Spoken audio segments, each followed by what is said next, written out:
Hi friends, मी आहे दीपाली आणि गौरी किचनमध्ये तुमचे सर्वांचे स्वागत आहे। गणपती बाप्पाच्या पूजेसाठी 10 दिवस टिकणारे तळणीचे मोदक बनवा, स्वादिष्ट खुसखुशीत। तोंडात घालताच याची अप्रतिम चव तोंडात रेंगाळते। इतके स्वादिष्ट मोदक खाऊन तर गणपती बाप्पा खुश होणारच। मोदक आवडले तर लाईक सबस्क्राइब नक्की करा। तर चला मग बनवूया स्वादिष्ट खुसखुशीत 10 दिवस आराममध्ये टिकणारे मोदक। 1 वाटी मैदा आणि 1 वाटी रवा घेऊ। इथे मी बारीक रवा वापरला आहे। सम प्रमाणात घ्यायचे। चवीनुसार मीठ घालू। मिक्स करू। आता यामध्ये कडकडीत गरम केलेले 4 चमचे तूप घालू। चमच्याने पटकन मिक्स करू। चमच्याने मिक्स केले तर हाताला चटका नाही बसणार। आता हाताने मिक्स करू।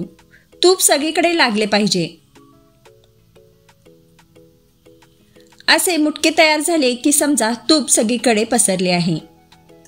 आता थोडे थोडे पाणी घालत कणिक मळून घेऊ। रवा बारीक नसेल तर कणिक भरडी होऊ शकते। तुमच्याकडे बारीक रवा नसेल तर काही हरकत नाही। मोठा रवा असेल तर तो थोडा मिक्सरला फिरवून बारीक करून घ्या।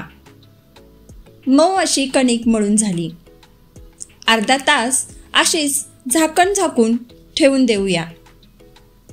यामधला रवा अर्ध्या तासात छान फुलून येईल आणि कणिक मऊसूत कापसासारखी तयार होईल। तोपर्यंत सारण बनवूया। एका पॅन मध्ये 2 चमचे तूप घालू। आता खवलेले खोबरे 2 वाट्या।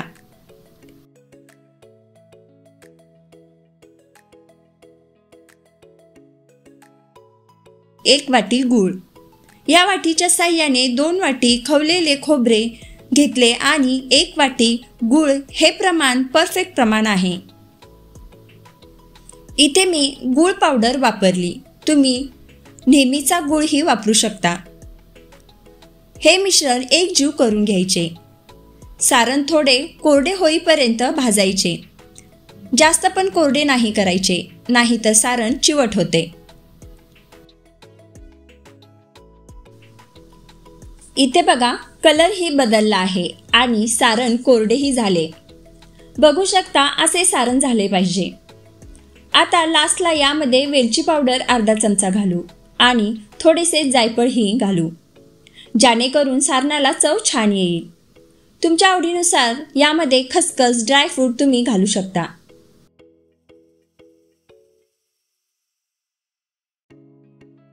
सारण तर आपले तयार झाले। आता गॅस बंद करू आणि हे सारण थंड होण्यासाठी ठेवू। इथे आपण साठा तयार करूया। 2 चमचा तूप, घट्ट तूप घ्यायचे। त्यामध्ये 1 चमचा कॉर्नफ्लॉवर घालू।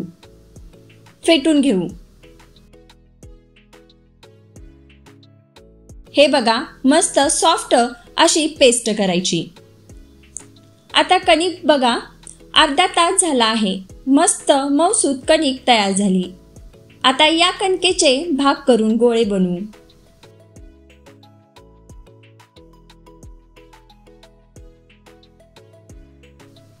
चार गोळे तयार झाले।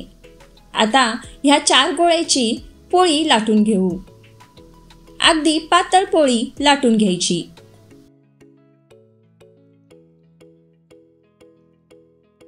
हे बघा इतकी पातळ हवी। सगळ्या पोळ्या लाटून झाल्या की पोळींना साठा लावून घेऊ। हातानेच साठा लावा म्हणजे व्यवस्थित लागला जातो। या पोळीला साठा लावून झाला। आता यावर दुसरी पोळी ठेवू। थोडे प्रेस करून घेऊ आणि या पोळीला ही साठा लावू।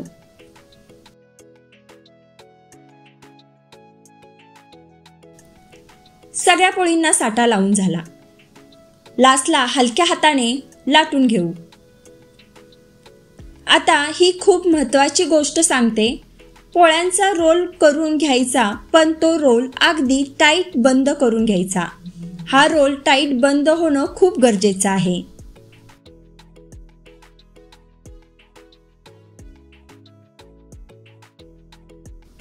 रोल मध्ये थोडा मोठा झाला आहे, त्याला लेवल मध्ये करून घेते.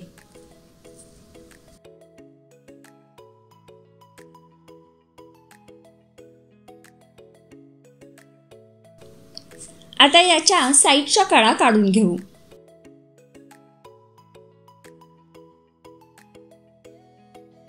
सुरीच्या साहाय्याने अर्धा इंच इतपत कट करू.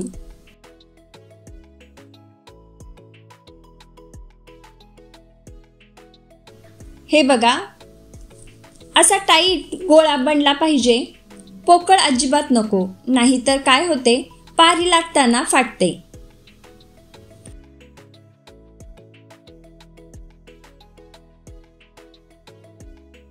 आता मोदकाची पारी लाटूया. इथे थोडे मैदा लावून लाटून घेऊ. असे 4-5 पाऱ्या लाटून घेऊ.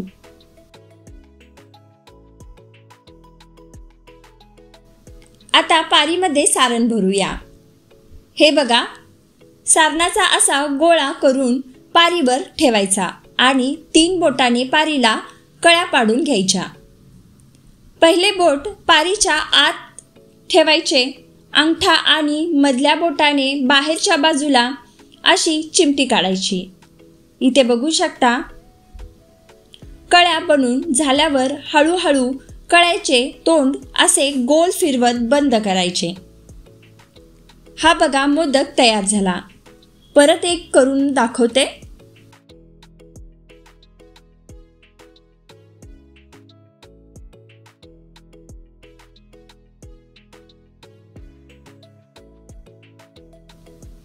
मस्त कळीदार मोदक बनला. आता तळून घेऊ. आता इथे लक्ष द्या, मोदक तळताना तेल जास्त गरम नाही करायचे.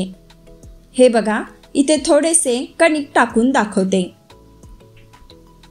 कणिक टाकल्यावर बघा, हलके बुडबुडे येत आहेत. बस इतके गरम हवे तेल. आता मोदक सोडूया. हे बघा, असे बुडबुडे आले की समजा तेल बरोबर गरम झाले आहे. जास्त गरम तेलात जर मोदक तळला तर तो वरून लवकर लालसर होईल आणि आतून कच्चा राहील. इथे मोदक तेलात सोडल्यानंतर लगेचच झारा लावायचा नाही. थोडे सेट झाले की मग झारा लावू शकतो. मीडियम आचवर गोल्डन कलरवर तळून घेऊ.